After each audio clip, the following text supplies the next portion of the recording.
Bonjour à tous, la course au titre est déjà finie en Super League. Young Boys champion pour la quatrième fois consécutive à 7 journées du terme. Par contre, quelque chose qui n'est pas fini en Super League, c'est la course au maintien. À 6 journées du terme, elle bat son plein. Évidemment, il fallait qu'on aborde ce thème. Je dis on parce que j'ai la chance d'avoir un invité, mon ami Greg, directement concerné par cette course d'ailleurs, puisqu'il supporte Sion. Comment ça va, Greg? Ça va et toi? Écoute, ça va très bien. Content de t'avoir là pour discuter de cette course au maintien. On parle de course au maintien. Forcément, la première chose qu'on regarde, c'est le classement. À 6 journées du terme, je vais te le donner tout de suite. Sion, 30 points. Vaduz, 33 points. Saint-Gall, 34. Lucerne, Zurich, 35. Lucerne, 36. Donc, on a 5 équipes dans 6 points. C'est très serré. Je te propose de commencer directement par la lanterne rouge. Sion, qui se retrouve au fond du classement. Par contre, qui sort d'une grosse performance contre Servette, même le dernier week-end face à Zurich, pas loin des 3 points au Letzigrund. Après une période catastrophique, ça va un peu mieux, Greg. Alors ouais, ça va un petit peu mieux, surtout avec le changement d'entraîneur qui a eu, avec la nomination de Marco Valquer. Euh, j'ai envie de dire enfin un positionnement naturel pour cette équipe. Donc le retour au 4-4-2 avec typiquement Matteo Tossetti qui était en plein placé au milieu du terrain. Et la doublette devant Waro Carlen qui était celle qui était prévue à la base et qui hier a fonctionné super bien contre Servette puisque Waro a mis 2 buts et une passe décisive et Carlen a mis un doublé. Euh, donc j'ai envie de dire oui. Alors sur la dynamique actuelle, c'est peut-être la meilleure des 4-5 équipes qui sont en lutte. Par contre, on part de très très loin.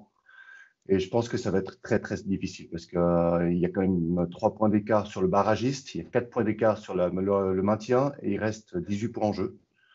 Donc même si on venait à faire un sans faute, il faudrait qu'il y ait beaucoup d'équipes qui perdent des points devant. C'est faisable, mais j'y crois quand même moyennement à mon avis cette saison. Cette saison, on va y avoir droit au moins au barrage parce que ça fait quand même plusieurs années qu'on tourne autour. Greg, tu as parlé justement de Marco Valquer. Marco Valquer, c'était son cinquième match contre Servette. Ouais. Avant cette victoire contre les Grenats, il avait eu 2 nuls et 2 défaites. On a l'impression que la victoire hier dans le derby, elle redonne un peu ce plaisir aux joueurs, cette cohésion. Et ça, on a l'impression que c'est très important aussi. On a vu des déclarations de Fickencher, de joueurs un peu cadres de ce club qui disaient que ça ressemblait pas à une équipe. Va falloir que tout le monde se serre les coudes dans ces 6 derniers matchs. J'ai envie de dire que tu parlais de Fickencher, les mots qu'il a eu après la défaite contre Vaduz, qui était absolument ridicule, pour prendre 3-0 sur le terrain de la Lanterne Rouge alors que t'es avant-dernier, c'est pas professionnel. Ça a eu effet. Et les 2 buts marqués contre Zurich le week-end dernier, avec certes l'égalisation à la 86e, mais juste le fait de marquer des buts à nouveau, ça a relancé la machine. Contre Servette hier, il y a quand même eu un maximum de réussite. Tu mets 5 buts à une équipe qui joue la deuxième place à l'extérieur. Euh, Servette a globalement été dans le jeu et été je vais dire supérieur, mais ils ont eu plus le ballon que Sion. Sion a peut-être eu 7-8 occasions, on en a mis 5. Et ça, c'est un réalisme qui a manqué à Sion toute la saison. Même avec Grosso, les matchs qui étaient bons, ça ne plantait pas. Là, en 2 matchs, on met 7 buts. C'est énormissime. On en a mis 37 en 30 journées, on en a mis 7 en 2 matchs. Donc, c'est quand même la preuve qu'il y a une dynamique qui est bonne. Maintenant, comme je t'ai dit, est-ce que ça va suffire pour passer le cap? Ça, c'est seul l'avenir nous le dira. Mais il y a clairement un regain, il y a clairement un mieux. Et c'est passé, entre autres, comme je t'ai dit avant, sur le replacement tactique. Ben justement, si on regarde le calendrier de Sion, qui semble un peu relever la tête, ils vont aller à IB et contre Lausanne, donc des matchs difficiles contre deux des meilleures équipes, même si IB est déjà champion. Ensuite, 2 matchs contre des concurrents directs, ils vont à Saint-Gall, ils jouent contre Lucerne, et ils terminent avec 2 équipes actuellement sur le podium, à Lugano et Contrebas. Donc c'est vraiment un calendrier pas facile. Comme tu as dit, ça va être difficile. Alors, ouais, alors par rapport à IB, ça fait plus de 30 ans que Sion ne gagne pas là-bas. Donc, je pense qu'il faut partir du principe que si on prend des points là-bas, c'est du bonus. D'autant plus qu'on va en parler après, mais il y a 2 confrontations directes parmi les adversaires. Donc, la perte de points sera minime. Donc, ça va. Après, Lausanne, c'est une équipe qui fonctionne bien. Saint-Gall, on joue Saint-Gall, mais on joue Saint-Gall 3 jours après qu'ils aient joué leur demi-finale de coupe contre Servette. Donc ça peut peut-être jouer en notre faveur suivant le programme jusque-là. Et après, bah, évidemment, sur les derniers matchs, faut espérer que les positions sur le podium soient jouées pour que les équipes n'aient pas forcément besoin de points à ce moment-là et que du coup, nous, on puisse se sauver à l'arrache comme on l'avait fait l'année dernière en gagnant à la Praille le dernier match alors que Servette était mieux classé que nous, mais Servette n'avait plus rien à jouer. Ils étaient déjà qualifiés pour l'Europe. Nous, on joue notre survie, puis c'est comme ça que ça a été que la victoire est venue pour nous. Mais comme je t'ai dit, sur la globalité, on peut potentiellement faire des points, on doit faire des points, mais on n'est pas maître de notre destin. Donc, on en fait le maximum. Il faudra en faire le maximum et puis prier pour que devant, ça se bouffe un maximum. Mhm. Je te propose de passer à l'équipe suivante. Si Sion en est là aujourd'hui, à la dernière place, c'est aussi parce que on a eu une très belle surprise en Super League. C'est Vaduz qui, depuis 2021, on peut le dire, est complètement transcendé, fait des points à la dernière minute sur des terrains difficiles comme en déplacement à Bâle, etc. Euh, Encore une fois, on s'y attendait pas, mais Vaduz est là pour jouer des mauvais tours, Greg. Ouais, alors Vaduz, ça a fait, comme tu l'as dit, ils font une année 2021 incroyable. Je pense que si on prend les points de 2021, ils ne doivent pas être très loin du podium. Euh, c'est une équipe qui est au fond du trou à Noël. Il y a eu, ils ont eu une trêve hivernale qui a été très, très, très efficace puisque ben, ils sont revenus, ils ont enchaîné une série qui était incroyable. À un moment donné, ils faisaient même plus de points que IB sur une série de 5-6 matchs. Ils ont même fait plus de points que IB qui marchait sur l'eau. Donc, ils méritent d'être là sur le deuxième tour, ils méritent largement. Enfin, sur le deuxième tour, ils méritent beaucoup plus que Sion d'être à leur place.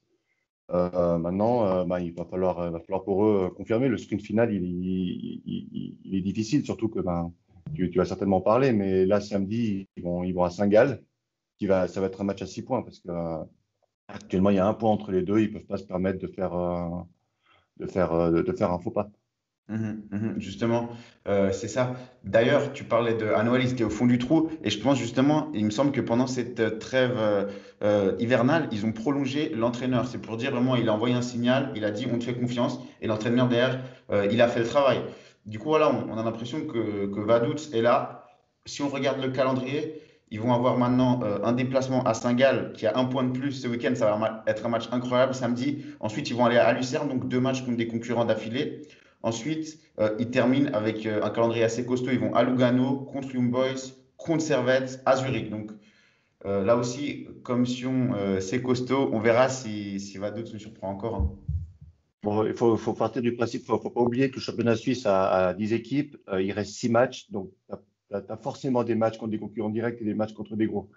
Le quatrième tour, il a que 2 matchs, hein.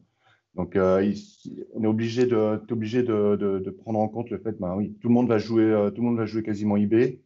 Maintenant, IB avec des motivations diverses. Hier, ils gagnent contre Zurich, mais c'est pas parce qu'ils étaient surmotivés, c'est parce que Zurich leur fait 2 énormes cadeaux. Donc, faudra voir la motivation d'IB. On parle du maintien, mais la lutte pour les 2 places qualificatives en Coupe d'Europe, elle est quand même encore là. Un club comme Lucerne qui est en lutte pour le maintien peut tout à fait espérer sur sur une série de 2-3 matchs se retrouver sur le podium et donc être qualifié. Donc c'est quand même chaud. Maintenant, pour Vaduz, les matchs de fin contre les gros, ben, le désavantage qu'ils ont, c'est que les matchs directs, ils les ont maintenant. Les derniers matchs, ça va beaucoup dépendre de ce qui va se passer entre-temps. C'est-à-dire que tu joues un Servette maintenant, tu joues la deuxième place. Si Servette continue sur sa série à prendre des goals et à perdre des matchs, dans 2-3 matchs, il ne joue plus rien, Servette. Donc la motivation, elle sera différente.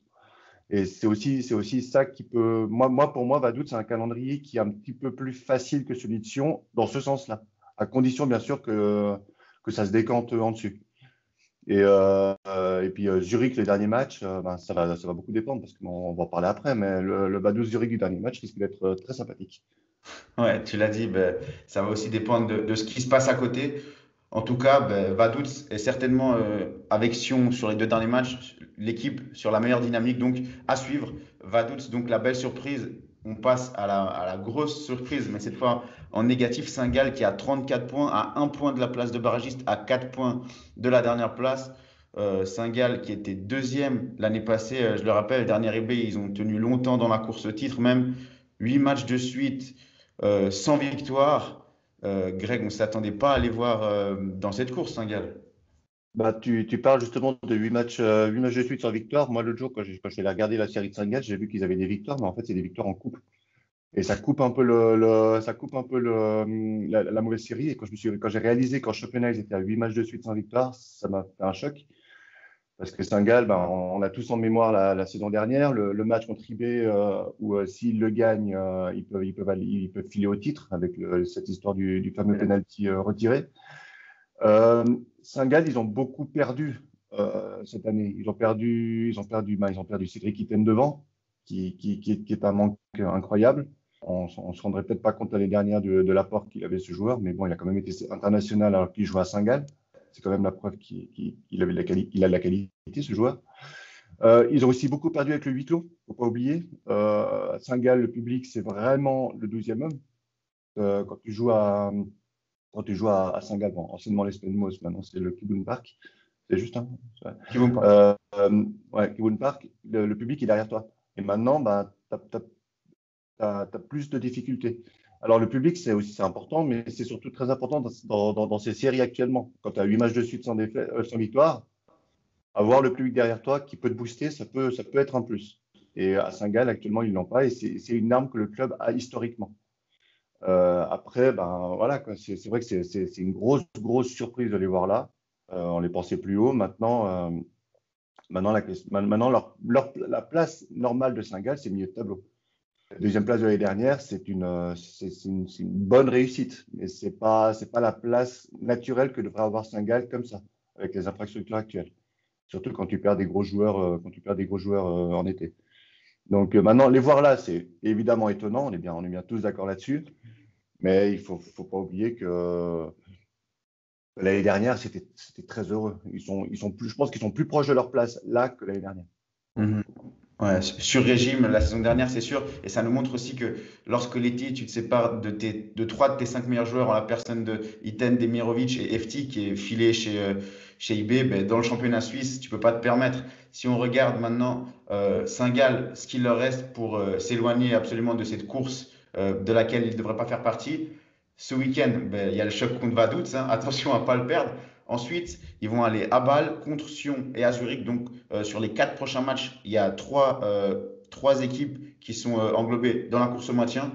Et tu termines avec la réception de Lausanne et un déplacement à la Praille. Il y a aussi dans cette liste des déplacements au Saniako Park, au Letzigrund et au Stade de Genève. Donc, là aussi, ben, tu l'as dit, il reste 6 matchs. Donc, forcément, tu joues des matchs difficiles, mais c'est costaud. Et il va falloir que Saint-Gall se reconcentre et aille chercher enfin ces 3 points, hein. Je pense que surtout, il faut qu'ils cassent la série négative. Plus tôt tu la casses, plus vite tu peux espérer faire des points.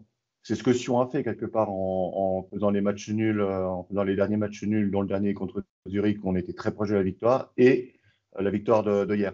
Donc, c'est toute une question de série. La lutte pour le maintien, c'est des spirales négatives que tu arrives à casser au bon moment et sur lesquelles tu arrives à rebondir. C'est tellement serré qu'en 2-3 victoires, bah, tu peux te retrouver 2-3 places en dessus et larguer tes adversaires. Quand il y a 2 semaines en arrière, si on perd à Vaduz, on se dit bah, c'est fini.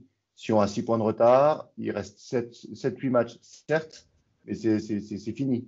Là, on se retrouve maintenant. Zurich, qui pensait, je pense, être tranquille pour la dernière place, bah, il se retrouve à 5 points de la dernière place.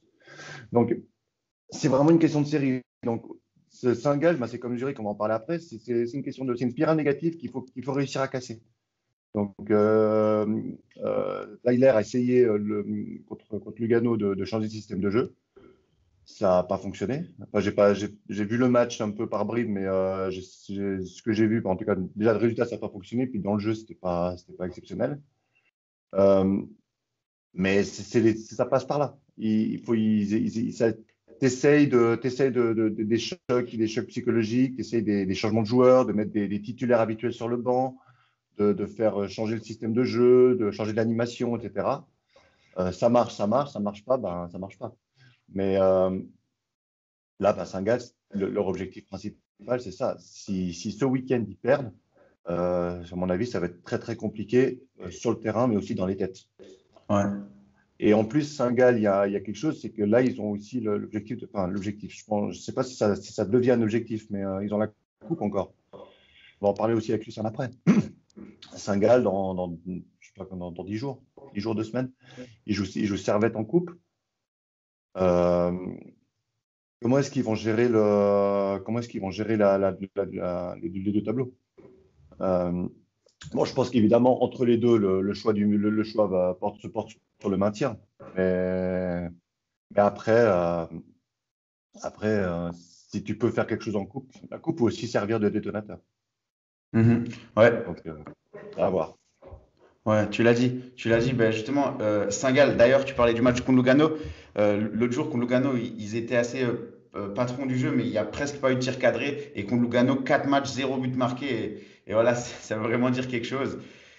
Voilà, il y a la coupe à côté pour les brodeurs. Ça pourrait être incroyable, hein. Ça peut être leur année, ça peut être l'année de tout le monde cette année. Il manque les grosses équipes de coupe.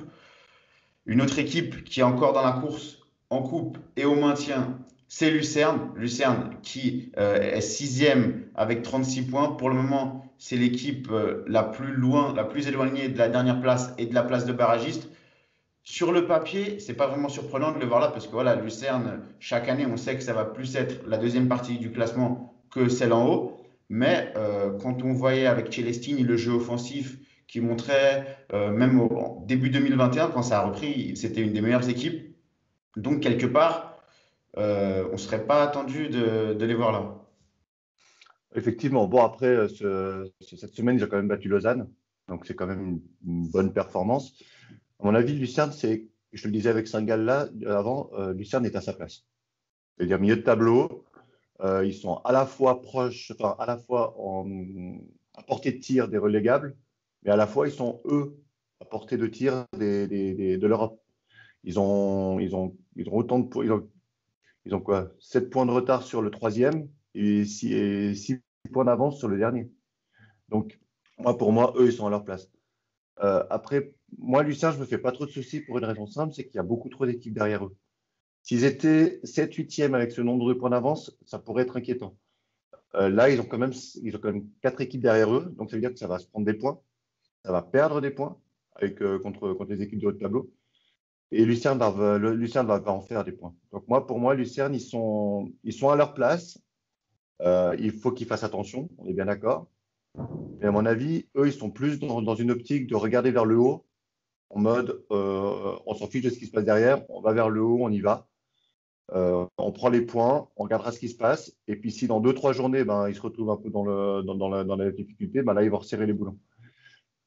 Mais je pense pas que Lucerne soit en mode attention les gars, il y a des équipes qui sont derrière nous. Il faut pas qu'on fasse les idiots, ça on est bien d'accord. Mais je pense qu'il y a trop d'équipes. Il faudrait quand même que pour être barragiste, il y ait 3 équipes qui leur passent devant.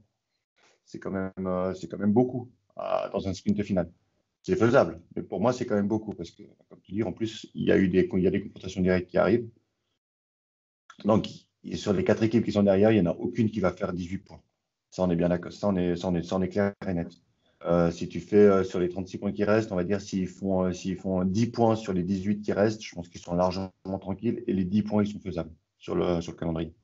Mhm. Donc, à mon avis, donc Lucerne, oui, est en danger, entre guillemets, mais pour moi, c'est pas les plus risqués. J'ai plus peur pour Zurich que pour Lucerne, alors Mhm. qu'il n'y a qu'un point d'écart. Ouais, on va passer à Zurich, mais juste avant, justement, Lucerne, c'est les moins menacés. C'est déjà l'équipe la plus haut, mais aussi, comme tu l'as dit avant, tu as parlé de série négative. Ils l'ont cassé à la 90e contre Lausanne, c'était très important. S'ils ne gagnent pas contre Lausanne, ils sont à 34 points, donc comme Saint-Gall, et là, ils sont plus qu'à un point du barrage. Donc, Ouais. c'était une bouffée d'oxygène. Ils ont aussi récupéré leur attaquant Dejan Sorgic. On sait que lui, quand tu récupères ton attaquant, c'est pas négligeable dans une course au maintien. Donc, on se fait moins de soucis pour eux. Si on regarde maintenant le calendrier de Lucerne, les 2 prochains matchs, c'est Zurich et Vaduz. Ils vont contre Zurich et à Vaduz. Et on a l'impression que déjà, s'ils gagnent ces 2 matchs contre des concurrents directs, ils vont être tranquilles pour cette discussion, hein. Déjà, pour moi, contre Zurich, ils sont favoris. Donc, tu peux déjà, non. tu peux prendre en compte, tu peux espérer qu'ils vont contingenter 3 points. Après, contre Vaduz, ça va être un match intéressant, mais ça va beaucoup dépendre de ce qui va se passer là. Mais là, le match contre Zurich, pour eux, c'est le tournant de leur saison. S'ils le gagnent, pour moi, ils sont tirés d'affaire. S'ils le perdent, on pourrait faire la vidéo la semaine prochaine en les incluant, en les mettant en même place que Zurich, que Saint-Gall. Mais moi, au niveau des séries, le fait de jouer à domicile aussi, ils jouent chez eux. Pour moi, samedi contre Zurich, ils doivent passer l'épaule. S'ils passent l'épaule samedi, pour moi, ils sont tirés d'affaire. Ouais, je suis d'accord. Je suis d'accord. Samedi, on n'a pas oublié la dernière équipe dans cette course au maintien. Samedi, il y a une confrontation directe contre Zurich qui a un point en moins que Lucerne, 35 points à 2 points de la 9e place, à 5 points de la dernière place. C'est le FC Zurich. Alors eux, même s'ils ont un effectif sur le papier assez luxueux, c'est moins surprenant de les voir là, vu comme ils ont été inconstants pendant toute la saison. Ils ont presque jamais réussi à enchaîner une série, Greg. Exactement. Et on parlait tout à l'heure de série négative pour Saint-Gall. Zurich vit la même actuellement. En championnat, c'est une série, je ne sais pas combien de matchs ils sont de suite sans victoire, mais il y a aussi sur une belle série négative. 6 matchs, voilà. Ils sont aussi sur une belle série négative. C'est pour ça que je te dis qu'il n'y a qu'un point entre Lucerne et Zurich, mais je m'inquiète beaucoup plus pour Zurich que pour Lucerne. Maintenant, Zurich a la qualité de l'effectif qui devrait quand même lui permettre de faire les points qui manquent. Ils ont de très bons joueurs. Hier contre IB, ils font 2 énormes cadeaux défensifs, mais dans le jeu, ils sont pas trop mal. Après, comme je l'ai dit avant, IB, où ils en sont au niveau de la motivation, ça c'est une autre question, parce que IB ils étaient champions ce week-end, donc ils étaient encore certainement, il y avait certainement des restes de la fête. Mais Zurich, Zurich, ça va être dangereux parce que, comme je te dis, en plus, ils jouent Lucerne samedi. S'ils perdent contre Lucerne samedi et qu'il y a un vainqueur entre Saint-Gall et Vaduz, ils vont se retrouver en difficulté. Et pire, s'il n'y a pas de vainqueur entre Saint-Gall et Vaduz, ils vont perdre une place et ils vont se retrouver à 1 point du barragiste. Après, puis ça la pression, ça dépend de ce qu'ils font à IB, mais comme je t'ai dit avant, il y a peu de chances que ça gagne parce que ça fait 30 ans que ça n'a pas gagné. Donc, sur la dernière place, ça va être autre chose. Mais globalement, Zurich, c'est un peu comme Lucerne. Il y a trop d'équipes derrière eux pour être vraiment en danger de relégation directe. Je pense que Zurich, leur danger, c'est le barrage. Mais je pense pas que. Fondamentalement, je pense qu'ils ont l'équipe pour s'en sortir. Après, c'est comme Saint-Gall, comme je te disais avant pour Saint-Gall. Plus vite ils cassent leur série négative, plus vite ils peuvent se mettre à l'abri. Tant que la série négative tient, ils sont en danger. Ouais. En plus, Zurich peut beaucoup se reposer sur ses individualités. Ils ont récupéré Kololi il y a quelques semaines, Tozin aussi. Après, voilà, c'est 2 joueurs qui pourraient évoluer dans des autres championnats que la Super League. Et on a l'impression que ça aussi, ça va leur permettre de ne pas faire le sale coup de 2016, où je rappelle, ils avaient été relégués incroyablement en challenge. Et l'apport d'un joueur comme Zemaili au milieu de terrain, ça peut avoir une énorme importance. Il a énormément d'expérience. Il a joué en Italie. Il a joué en équipe nationale. Il a fait les Coupes du Monde. Il a beaucoup d'expérience. Donc, un apport d'un joueur comme lui au milieu de terrain, ça peut avoir une grosse importance. C'est sûr. En tout cas, Zurich, un match décisif à Lucerne qui a 1 point de plus ce week-end. Ensuite, ils vont recevoir Lugano et ils vont aller à Lausanne. Donc, 2 équipes très en forme. Lausanne, on sait comment ils jouent bien. Lugano qui est sur le podium suite à sa victoire. Et ils vont terminer avec la réception de Saint-Gall. Ils vont aller à Bâle et ils reçoivent Vaduz à la fin. Donc, j'ai l'impression que les 3 matchs qui viennent là, ils vont être importants parce qu'il n'y en a aucun qui est simple. Il y a Lucerne qui a retrouvé la victoire. Lugano qui est Lugano, toujours dur à jouer, ils sont sur le podium. Et ensuite, tu vas aller au stade de la Tuilière où Lausanne n'est pas injouable, mais très fort. Bon, après, tu as le synthétique. Mais oui, effectivement, les 3 prochains matchs vont être capitaux. Puis après, tu finis contre Vaduz, qui pourrait être aussi un match coup près. Le dernier match contre Vaduz, s'ils continuent un peu sur leur série-là, s'il y a 2 points d'écart, on va dire, entre les 2 équipes, le dernier match, ça va être très, très, très chaud. Mais je je me fais du souci pour Zurich plus que pour Lucerne, mais je m'en fais quand même moins que pour Saint-Gall et les autres. Donc, dans le sens où, bah, comme tu le dis, ils ont un effectif qui est cohérent, qui a pas mal de jeunes pépites. Il y a pas mal de jeunes qui étaient en moins de 21 ou qui sont déjà en A, comme Omer Hadji, qui est l'autre qui m'échappe, le capitaine des moins de 21. Dom Gunny. Voilà, Dom Johnny, voilà, merci, désolé. C'est un effectif qui est cohérent. C'est-à-dire que tu as des jeunes, tu as des plus anciens, ça, il n'y a pas de souci. Ils sont dans la difficulté parce qu'ils ont une série négative. Maintenant, comme je t'ai dit, plus vite ils la cassent, plus vite ils seront sortis. Ils sont sortis d'affaire. Maintenant, si ça arrive sur un dernier match contre Vaduz, si Vaduz continue sa série et que Zurich continue sa série, là, on pourra en reparler. Mais les 3 prochains matchs, comme tu le dis, ça va être très, très important. Le match contre Lucerne, déjà, c'est un match, ça peut être le tournant de la saison pour Zurich et pour Lucerne, hein. Parce que pareil, si Zurich gagne, ils passent devant Lucerne, ils mettent Lucerne en difficulté et peut-être que ça peut changer quelque chose. Et j'y crois quand même moins que si c'est Lucerne qui gagne. Mhm. Alors, voilà, on arrive au bout. Ce week-end, on va y voir plus clair puisque 4 de ces 5 équipes dont on a parlé maintenant vont s'affronter. Il y a le très gros Saint-Gall Vaduz et il y a aussi le Lucerne Zurich, donc Sion qui se déplace à IB. Donc voilà, il faut vraiment être concentré ce week-end. Il y a tout qui peut se passer. Je rappelle une dernière fois le classement. Sion 33, Sion 30, Vaduz 33, pardon, Saint-Gall 34, Zurich 35 et Lucerne 36. Greg, il reste 6 journées, 5 équipes partagées par 6 points. Petit pronostic, qui termine 10e, qui est barragiste? Alors, j'ai envie de te dire que Sion, dans les 2 derniers, j'en suis malheureusement presque sûr. Parce que sur les séries, etc. Après, si ça se sauve, je suis plus content, hein, mais pour moi, il y a trop d'inconnus encore. Il y a des bons points qui arrivent, mais ça arrive presque trop tard. Après, les autres, pour moi, ça va se jouer entre Saint-Gall et Vaduz. Pour les raisons que j'ai expliquées pour la vidéo.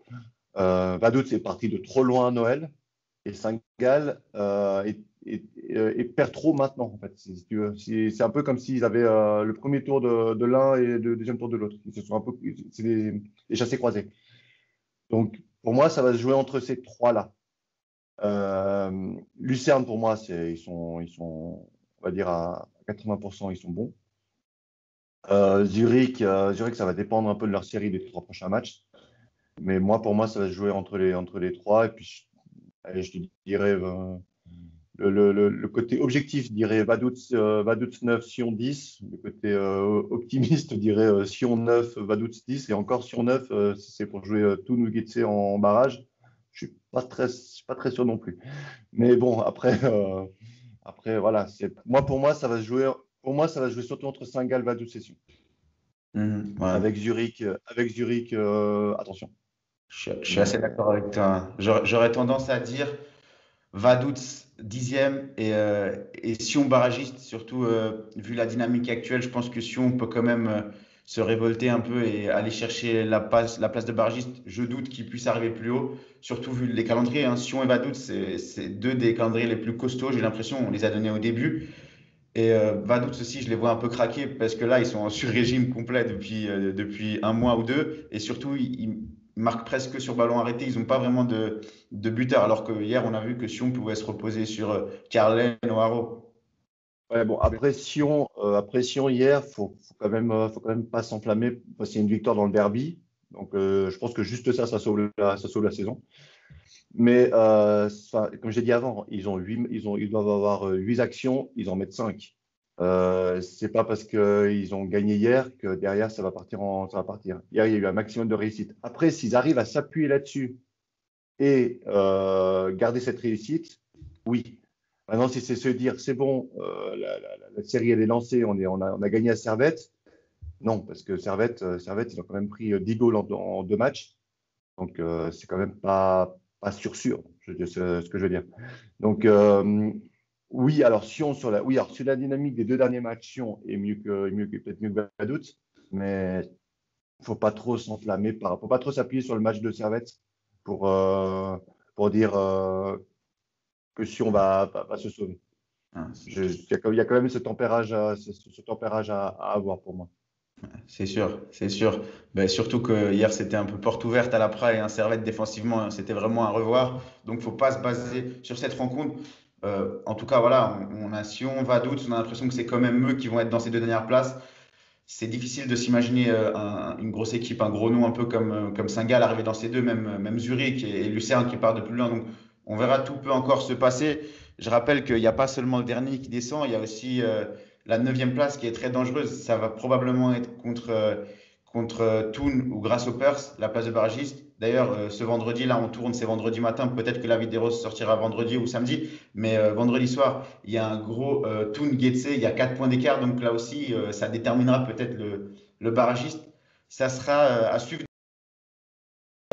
Je pense qu'on est bon, on a un peu fait le tour. Greg, je te remercie d'avoir participé à cette discussion.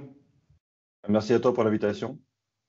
Ben, écoute, alors on va suivre ça de près, hein. Ouais, ouais, 6 matchs. Là, on est ouais, 23 avril. D'ici un mois, ouais, avant fin mai, ça sera la 36e journée. Le championnat sera clos. Je vous conseille à tous de suivre ce qui va se passer. En tout cas, merci beaucoup à tous d'avoir suivi cette vidéo. Suivez bien la course au maintien et à très vite.